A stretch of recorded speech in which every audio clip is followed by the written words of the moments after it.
মৃত শিকদার জয়নাল আবেদিন, মাতা মনোয়ারা বেগম, টাংলোহাকুর, কাশিমপুর মেট্রো থানা, গাজীপুর মহানগর।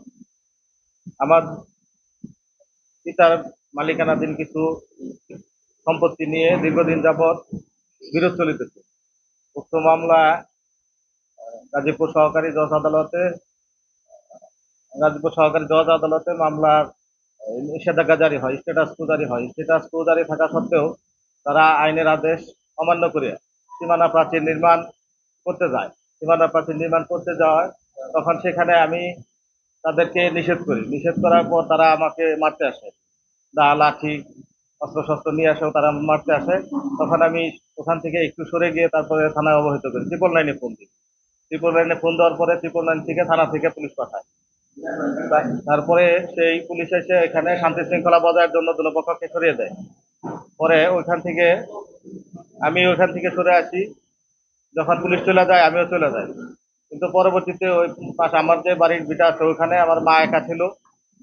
দুষ্কৃতিকারীরা তারা আমার বাড়িতে অনধিকার প্রবেশ, বাউন্ডারি টপকে ভিতরে গিয়া অনেক ভাঙচুর করা শুরু করে। মা নিষেধ করলে তখন মাকে তারা এলোপাথারি ভাবে খুব লাঠি দিয়ে বাড়ি আঘাত করতে শুরু করে।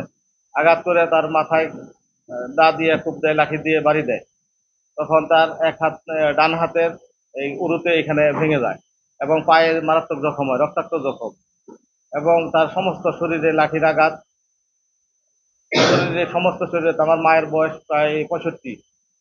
এই বয়স্ক মানুষের শুক্রবারের দিন রোজার মধ্যে তিনি রোজা ছিলেন। তার এই ঠিক নামাজের টাইমে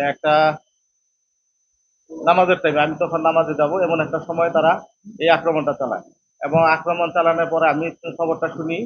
শোনার পরে আমার চাচাতো ভাই আমার ফোন দেয় যে ভাই এই ঘটনা। তখন আমি ওরে বলি তাহলে মার তো চিকিৎসা করতে হবে। আমি দৌড়ে সেখানে যাওয়ার চেষ্টা করি।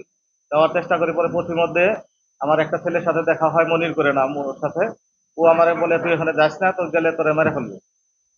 ওরা অস্ত্র টস্ত্র নিয়ে সব রেডি হয়ে আছে এবং আমি পরে দূর থেকে দেখি যারা এখানে গাড়ি ভাঙচুর করতেছে। ওইখানে প্রায় 20-25 জন বা 30 জন এরকম হবে। ওরা গাড়ি ভাঙচুর করতেছে, লাঠি ছোটা অস্ত্র ফস্ত্র সবার হাতে, বড় রান্দা সহ। তখন আমি ওইখান থেকে স্থান ত্যাগ করে আমি ফিরে আসি আমি মার্কেট নিয়ে সদর হাসপাতালে ভর্তি করি। তখন শুনতে পারলাম ওরা ওই গাড়ি ভাঙচুর করে ওটা নিয়ে আমার নামে থানায় মিথ্যা অভিযোগ করে আমার আহ, সঙ্গে যারা চলাফেরা করে তাদের মধ্যে এই এলাকাবাসী আরো 2-3 জনের তারা ওখানে পুলিশের মাধ্যমে কেউ ধরিয়ে দেয়। কিন্তু পরবর্তীতে পুলিশ হয়তো বিষয়টা বুঝতে পারছে যে আসলে ঘটনার সাথে আমি সম্পৃক্ত না। তা আমাদের সাথে যাদেরকে অ্যারেস্ট করে নিয়ে গেছে তারাও সম্পৃক্ত না। পরবর্তী তাদের ছাড়তে বাধ্য হয়, পরবর্তী তাদের ছেড়ে দেয়। আর আমার মা এখন হসপিটালে মৃত্যুসজ্জার মতো অবস্থা। তো বয়স্ক মানুষ, ওনার অবস্থা খুবই শোচনীয়। আর আমি আমার পরিবারের সদস্য সবাই প্রাণনাশের হুমকি চলমান আছে, অব্যাহতি তারা হুমকি দিতেই আছে। আমি খুব আতঙ্কিত যে কখন আমার কোন ক্ষতি করে তারা তারা আমাকে মেরে ফেলবে এই ধরনের, এবং আমার পরিবার সম্পূর্ণ সবাইকে মেরে ফেলবে এই ধরনের হুমকি দামকি দিতেছে। যেখানেই পাবে সেখানেই ধরে জবাই করবে, এরকম কথাবার্তা বলতেছে। আমি খুব খুব আতঙ্কে আছি। আমি কিভাবে চলাফেরা করবো সেটা আমি জানি না।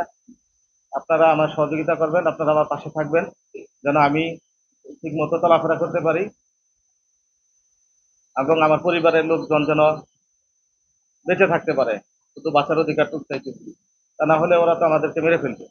কারণ আমার পরিবারের মধ্যে আমি একমাত্রই, আমার আর কোনো ভাই নাই, আমি একাই। মানে আমার পরিবারের আর কি ধরার মতো, পুরো পরিবার চালানোর মতো আর অন্য কোনো সদস্য নাই। অতএব আপনারা এবং দেশবাসী সবাই আমাকে সহযোগিতা করবেন, আমি যেন আমার পরিবার নিয়ে বাঁচতে পারি।